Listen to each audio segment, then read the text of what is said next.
Hello, everyone. Introducing oneself as an expert in this room is, I was here this morning, so I'm pretty humble at the moment. But let's hope I have something interesting to bring to the table anyway. This is the first time that Microsoft, as I know it, have appeared at Netnod meetings and stuff like this, because we have been quite a closed company. We haven't been as open and about and talking about ourselves.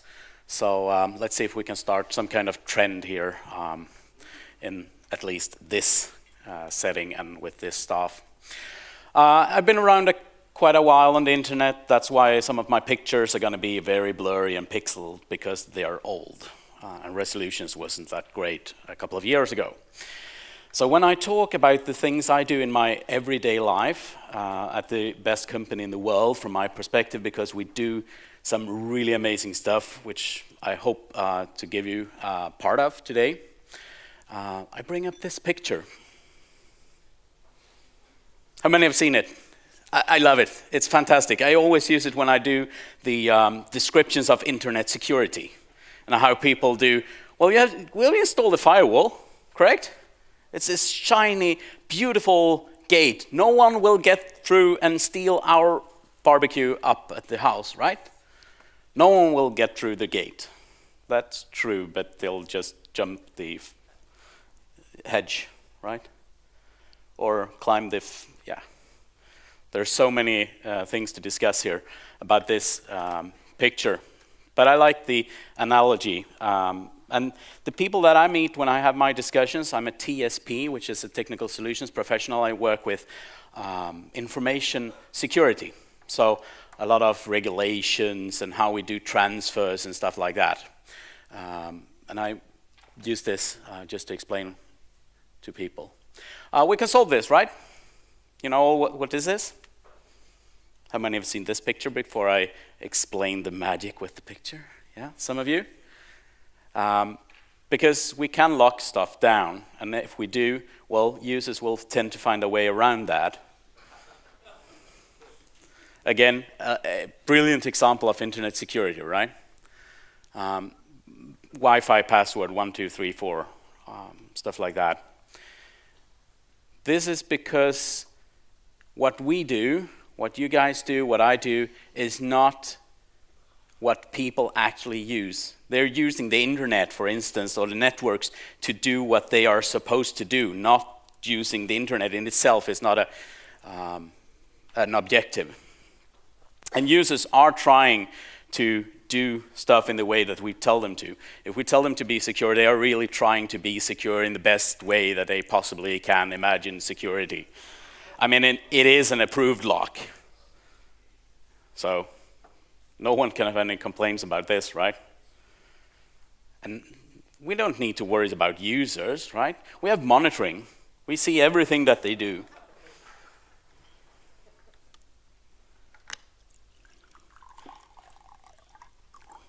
Again, I love these pictures because they are so simple and they describe. This is a SIEM system for me. This is the perfect illustration. We got it. It logs everything. But we don't know what's happening anyway because we don't look at it. So let me go on a short time journey a couple of years back. We're going to land here. You see the time machine. I'm from Microsoft, so I know the animation stuff. With PowerPoint. We landed in a time long ago. How many years ago? What do you think? 19, 18, something? 1915. I'm going to go with that almost. I'm going to go with 1919 because then the math will be much simpler. So we're here. We're looking at the main street internet. They're looking at the intranet here, looking at the menu, what's happening tomorrow, what's happening today, what's the restaurant serving for food. They're looking at the carriage and horse 1.0. They've heard and they read about it in the news that there's a 2.0 coming out with a windshield. That's going to change stuff, right? So 1919. They had electric cars. Yeah, they actually did. You ruined my presentation. Can't do that. but we all see what they're doing. So if we go 100 years in the future, we land today, downtown somewhere. How do you think this looks today? Well, it looks exactly the same, right? We're still checking that intranet. We're still fantasizing about that Ford Focus or whatever it says. It's still the same things that we do time after time after time. These are challenges. So what I'm translating this into is challenges, because we think that so much has happened because our perspective on things have changed, but we're still doing the same old things. We're still building the same old networks. We're still doing the same old SMTP. I mean, why can't we kill that protocol? Please. I mean, it's been around too long, but why aren't we doing that? Oh, because we've done something else. We've replaced the newspaper. So that's why everything is different, because we have smartphones now, right? But it's still less broken. We're still fantasizing about horse 2.0 here, but the horses are iron horses instead. So we haven't really developed or changed that much. A couple of years ago, we had a new president on Microsoft. You all remember the clip with our old Ballmer developer, right? I'm not going to do that on stage because he's got more energy than I do, so it's not going to look right. But you remember that. But then we got Satya Nadella, who is a person that have changed our company and our perspectives in a way that we are actually looking at how and what we are doing instead of just changing those phones to something else. So it's a matter of perspectives, right? I stole this picture somewhere. It's open source. It's in the notes, and yeah, you know, the whole thing. But it's a perspective thing. So I want you to have a broad perspective of why we are doing stuff. It's not just because it's cool. There is actually reasoning behind every little decision. And I think that's something that we need to take with us. I'm going to go into some things that have changed around us in the world. If you remember that high street picture, some things that have changed and the demands that they are requiring from us. The first, for me, being working with information security, GDPR. That's changed a lot, right? I just stole this marketing slide. I don't know almost what's on it, but GDPR changed a lot of stuff. Even my dentist, the other day, I called them to cancel my appointment. Oh, do you have your bank ID? It's like a phone authentication thing. I'm like, why? Well, I can't know that you are you without that. We need that for GDPR reasons. I'm like, no, you don't. Really, no, you don't. But she insisted. And I mean, it was good to be authenticated and stuff like that. But it's so misunderstood. But this had made a huge impact on everything from networking to, I'm talking daily with companies requiring to have TLS during transfers of data, not on the actual data, not on the connection, but on the fiber. And it's kind of, you can't do that, but not in the way that you want to do it, but we have other means of doing that. So that's one thing. Then we have this beautiful thing. You all should know what it is about, right? Infrastructure security for what's called the essential services, public communication networks. It requires to handle security incidents. We can't just not say anything about them. These are two big ones here in Sweden that we're talking a huge amount about all the time. But it's not only these two. We have so many regulations that have come in now. And this is quite new, at least for the Nordics, where we haven't been that comfortable having laws and regulations and checklists for everything. When we're talking about daily, how do we evaluate information security? How do we evaluate physical security? Oh, we go to some American standard or some, because there aren't really that much in the public here. There are some standards that we use from a technical perspective, but that's not really what I'm after here. So a lot of things are changing. Okay, I'm the second last person between you and the burgers, so I'm really trying to get this done as quickly as possible. But another quiz, who's this? Darwin, yeah. He's known for this quote, digital Darwinism. Okay, not perhaps known for that, perhaps he didn't say that at all, but kind of digital Darwinism. When you need to change, and if you don't, you're out, basically. I remembered I had to check the year actually, in 2006 I was on stage at TechEd, which is a Microsoft event. I was talking IPv6. That was the first year I talked about IPv6 at Microsoft because we just introduced it into the stack. It was official. We could do IPv6. Woohoo! Do you know how many people were in the room? 2. One of them didn't know that it was an IPv6 session. He thought it was deploying a Windows. So he left. So it's quite an interactive session. So I did that a couple of years. So when we reached 2014, I think, that was when I did my last of the IPv6 presentation. Actually, it was kind of the same presentation all years because no one listened, no one wanted to do anything. And kind of still is that, yeah, you got the sticker as well. So, you know. But there are starting to happening things with IPv6. Just to make one example of digital Darwinism, we have to be there, we have to do it, otherwise other people are gonna do it, and they're gonna change that. So I wanted to talk a bit about our networks and why we do stuff. This is why we evolve. This is why we see people and what they are doing in their environments, and that's why we're building stuff. And what we're building is one of the coolest networks in the world. I'm not going to say largest because then someone is going to debate that and the session is going to run over and stuff like that. But it's a large network. It's a really, really big network. We have 54 Azure regions. A region for us is at least 2 data centers, at least. So a lot of data centers.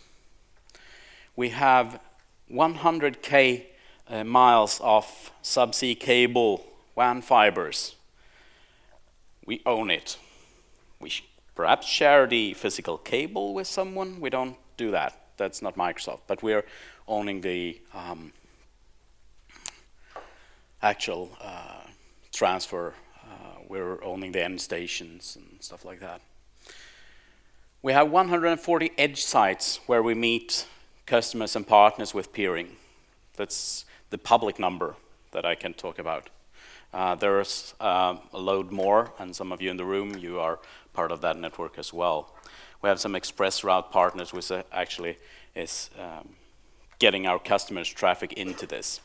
So why are we investing so much in building this infrastructure? Because there is a public internet. Why can't you just use that as everyone else? Well, it's not good enough, frankly, because we cannot control the quality as far as we want. We want to have just that last mile. We would love to have our customers directly into our network, just to control how everything flows. We need to make sure that if someone watches a video, that doesn't get stopped by an email or whatever, and we need to control the routings. I mean, we're talking about signed routes. How many years have we been talking about that? Anything happen there? No? Can do still false advertisements and stuff like that, right?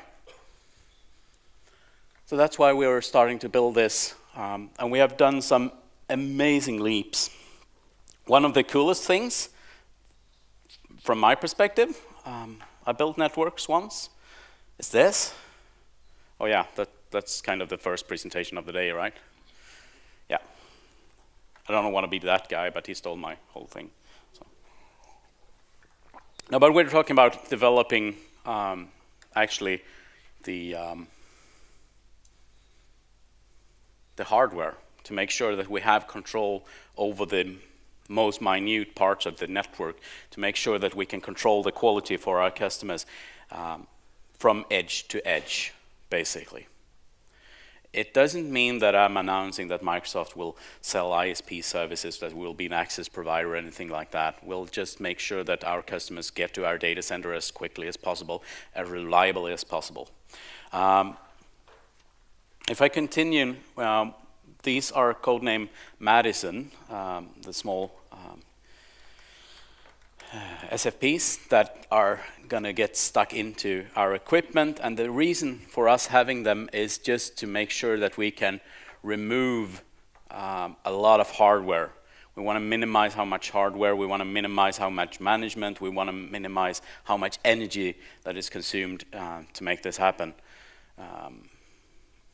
We're talking about 1.6 petabytes of inter-data center switching. That's how we do our in between data centers. I still find that number quite mind-boggling in many ways. 1.6 petabytes. That's, yeah, it beats my first modem was a 2400 baud modem. Yeah, that's a couple of years ago.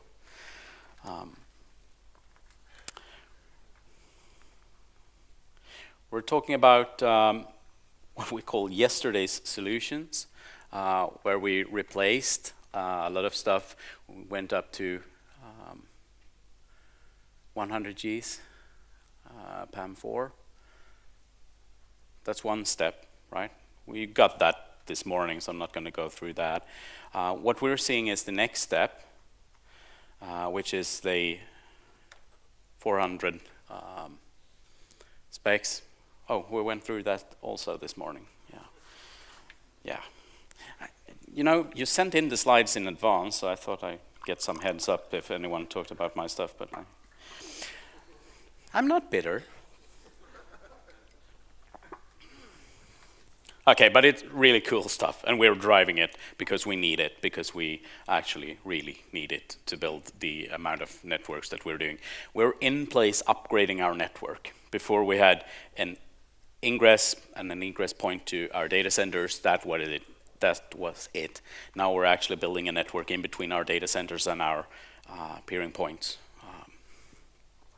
just to make sure. We're doing this with switching equipment. We couldn't really find what we were looking for, so we went open sourced. We are working with the community, driving this. This is why we did this, was to make sure that we did not have a lot of components in the hardware that we didn't need. We didn't need support for feature X, Y, and Z, so why have them there? The code just breaks things. It adds an amount of bugs. It adds how much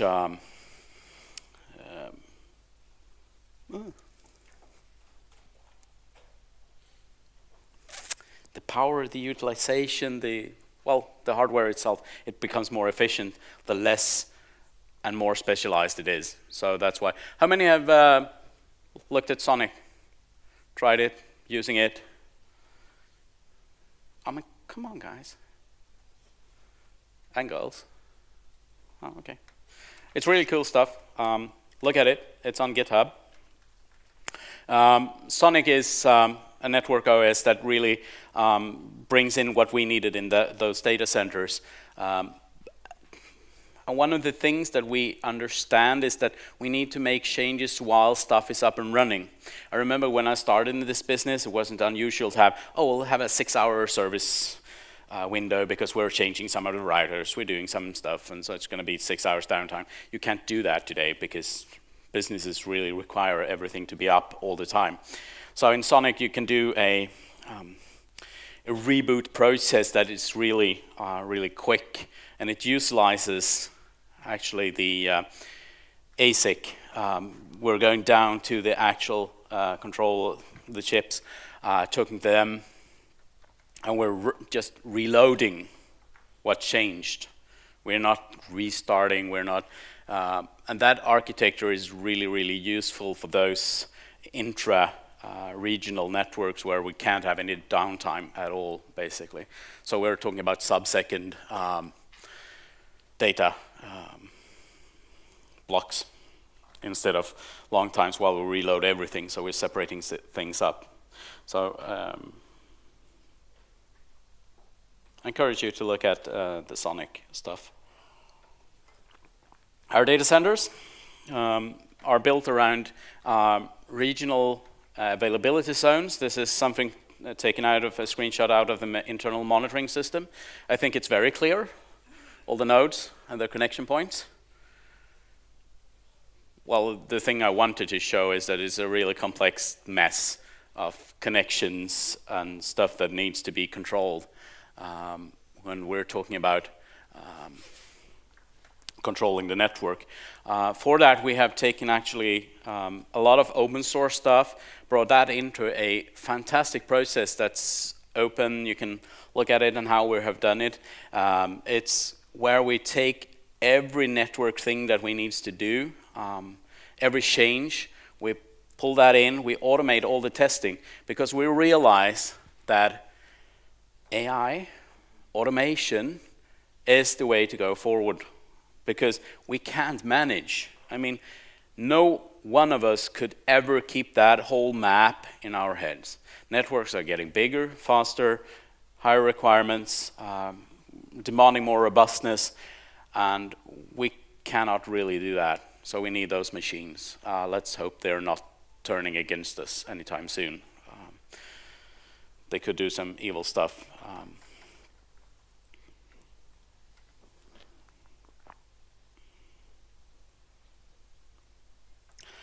One of the big things that we have noticed happening is different kinds of attack in writing, where attacks, it's kind of a strong word here to use actually.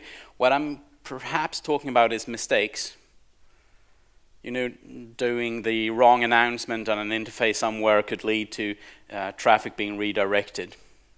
So we're continuously monitoring all the changes and actually blocking those that we don't find suitable for any particular reason.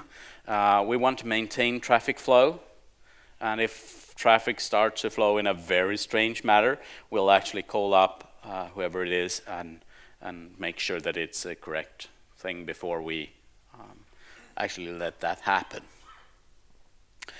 We have a huge footprint in traffic, so that makes that intelligence really, really much more relevant. It can take decisions for us if it's a good or bad thing that just happened. Is it a normal failover scenario, or in what way that would affect us? It's pretty small amount, though, of all the hijacks that we see that actually leads to something being blocked or taken another way. We do not always honor every routing instruction because we want to keep traffic in our network. So kind of keeping everything inside our network as long as it's humanly possible, or it's not human because it's machines, but you understand what I mean. Just keeping that traffic inside our networks to be able to control it, to make sure that evil stuff doesn't happen on the way. We used a lot of data sources for this, 1,000 Eyes things as well.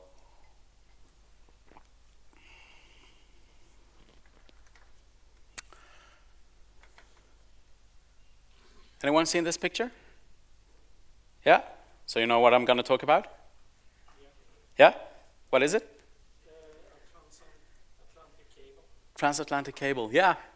It's a cool thing.